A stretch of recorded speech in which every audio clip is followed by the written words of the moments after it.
आज समाज में बुराइयां इतनी तेज़ी के साथ फैल रही है कि समाज में करीब से करीब के रिश्तेदार पर भी भरोसा नहीं किया जा सकता, क्योंकि नांदेड़ में एक ऐसा ही शर्मनाक वाक़या पेश आया है जिसमें सगे बाप के ज़रिए ही अपने 9 साल की मासूम बच्ची के साथ इस्मत रेज़ी की शर्मनाक वारदात अंजाम दी है। पुलिस ने इस मामले में मुलजिम बाप के खिलाफ मुकदमा दर्ज कर दिया है। इस सिलसिले में मिलने वाली तफसीलात के मुताबिक नांदेड़ ज़िले के बड़ीरामपुर नामी गाँव में रहने वाले बालाजी वारकरे नामी शख्स ने 15 जून को अपनी बीवी से झगड़ा करके उसे घर से बाहर निकाल दिया, जिसकी वजह से घर में उसकी 9 साल की बेटी अकेले रह गई। रात 3:30 बजे बच्ची ने ज़ोर ज़ोर से चिल्लाना शुरू किया। बाहर बैठी माँ ने जब लड़की से चिल्लाने की वजह पूछी तो उसने रोते बिलखते हुए अपने बाप की शर्मनाक करने वाली हरकतों के बारे में मालूमात दी। इस हरकत के बारे में जब उसकी बीवी ने इससे बात की तो बालाजी वारकरे ने इसको धमकाया कि इसके बारे में अगर किसी को बताया तो दोनों को जान से मार देगा।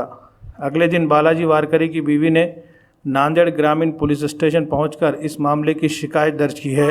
पुलिस ने मुलजिम बालाजी वारकरे के खिलाफ ताजरात हिंद की दफ़ा 376 के तहत मुकदमा दर्ज करके तफ्तीश शुरू कर दी है।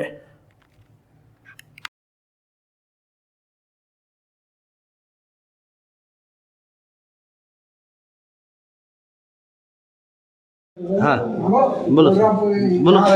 बड़ीरामपुर में रहने वाले बालाजी वारकरे नाम के एक आदमी ने अपने दिनांक 15/6/2021 के रात के 2 से 3:30 बजे के दरमियान अपने घर में बेटी के ऊपर अत्याचार किया है।